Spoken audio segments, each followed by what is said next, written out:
This message is for the single Muslim women, and I will be speaking about the mistakes you might be making as a single lady. And this will be the part 2 on this topic. I have a video on that already. After watching this, you can go check that out. The link will be in the description box.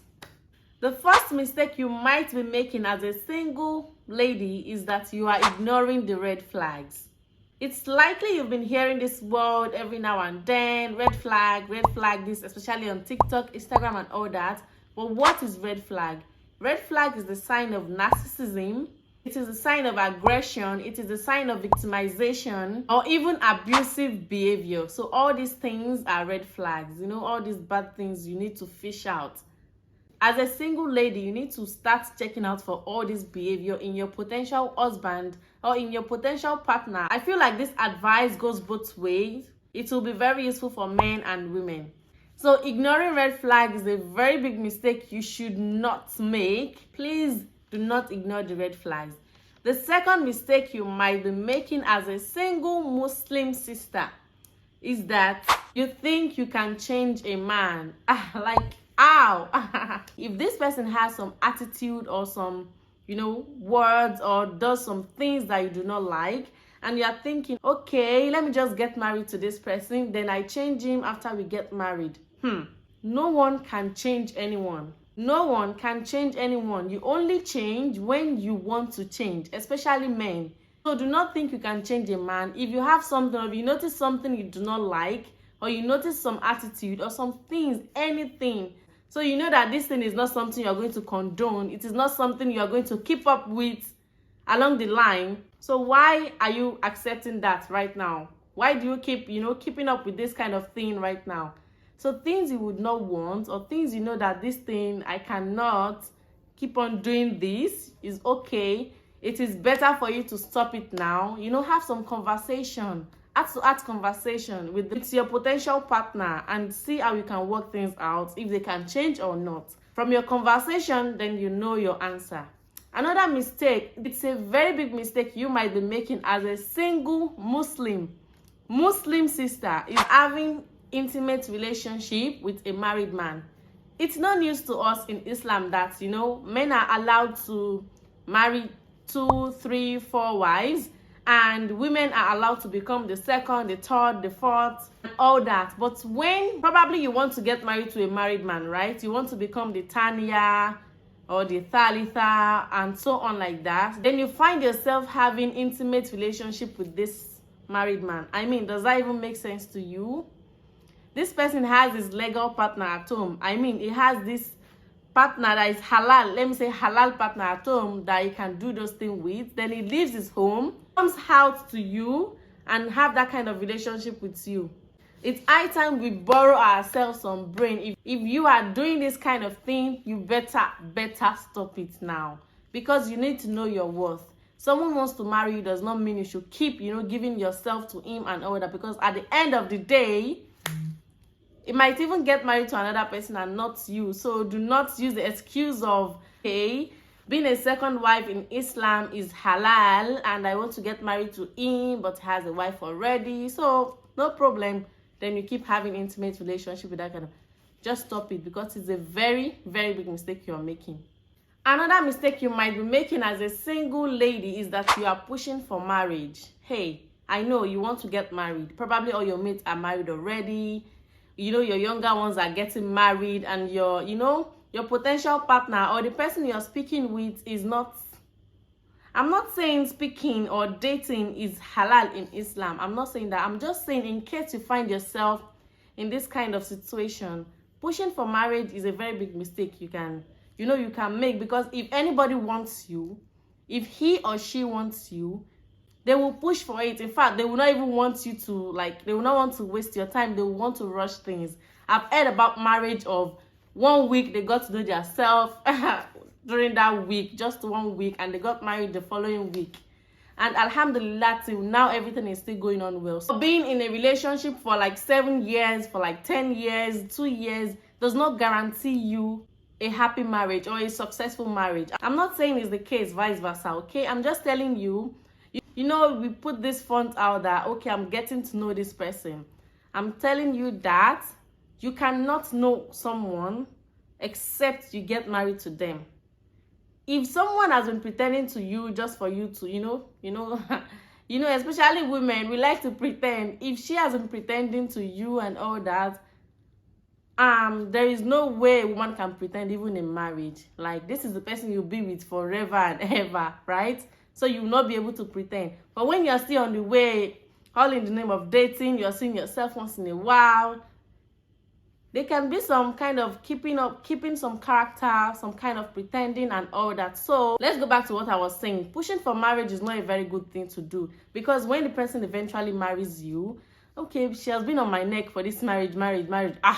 I don't even want to get married. Let me just, grant her wish and all that, so that she can leave me in peace.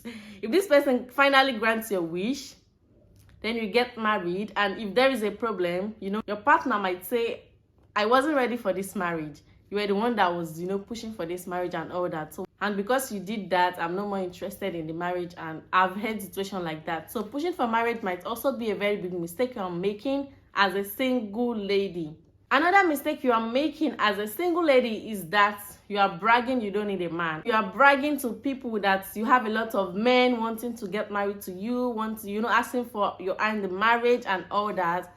And you know that thing is not true. Because some people are like that in my language. There are these people that keep a font of, I have a lot of these things, whereas they lack that thing a lot. So we both know that it's MTN, Etisalat, that sends you message, and you'll be like, this guy has just been sending me message since morning. He asked me what I ate, he did this, blah blah blah, sister. That could be a very big mistake you are making, because at the end of the day, you are doing yourself and not your friends and not me. Another mistake you might be making as a single lady is that you're not informing the right people. We all have specs, right? We have what we want in a man. So you go to the people that probably you want someone that is very strong in the deen, and you should go to people like your imam, your sheikha, your ustada, and people that are knowledgeable, because they might have connection to those kind of people. You want the person that is strong in deen. Do not go to people that are still very much struggling and you can see the difference, because do not go to people of other religions to inform them you need a potential spouse and all that. Go to the right people. Go to the masjid, inform the imam, inform the shaykh, inform your ustaza, inform your ustaz, because they might have connection to the kind of person you want. Another mistake you might be making as a single Muslim sister is that you hate matchmaking. I get it. This story of matchmaking you've been hearing up and down, especially from families. This family, my child is ready, my daughter is ready, my son is ready, let's join them together, even if they are not happy or not. No, that is not what we call matchmaking in Islam. In Islam, after speaking to the bride's father, then the bride and the potential husband, or let me just say the sister and the brother, they speak together, and they just share some thoughts while someone is there, because they said when a guy and a girl is in a room or in a confined place, Shaitan will be the third person with them. So there should be a middleman or a middlewoman there with you, so to avoid this kind of thing. So you can just speak to this person, ask questions, talk, to see if you are actually really compatible. Matchmaking in Islam is not really a wicked thing. You get to know yourself, and if not, you tell the middleman or the middlewoman, I'm not interested in this person. Look, this person is amazing, but I don't think this person is for me. So when you part ways there, you don't even have the other person's number, you don't have any connection, you don't even know anything about them, and that is it. So matchmaking might be good, might be very good. I would love you to look into that and not make a mistake of hating matchmaking. Another mistake you might be making as a single Muslim sister is that you are too rude. My girl, I will say what I want to say, period. Okay. Then I'm happy to tell you that I was like that once upon a time, but that doesn't pay, okay? That is not a very good attitude to have. I can say what I want anytime. I can speak to anyhow in an abusive manner and all that. That way you will fight with almost everybody in your community.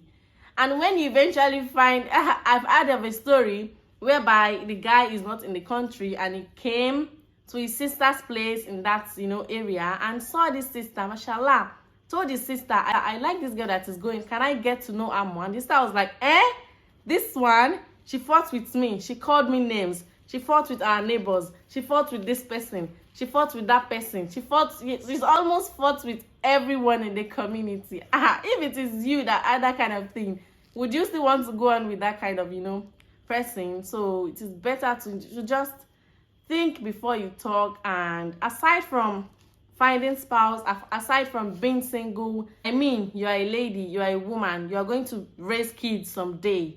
Even someone that is rude knows that that is not a good behavior to have, and you would not want to pass this on to your children, because whatever they see you do, they want to do such also. And trust me, it will break your heart when you see your children have that kind of character just because you are doing that in their presence. You get what I'm saying? So these are the mistakes you might be making as a single Muslim woman. Remember, I said it's part 2. Part 1 has a whole lot of information. Also, please check it out. The link is in the description box, and it will also be on the screen somewhere. You can click on it, and I'll see you over there.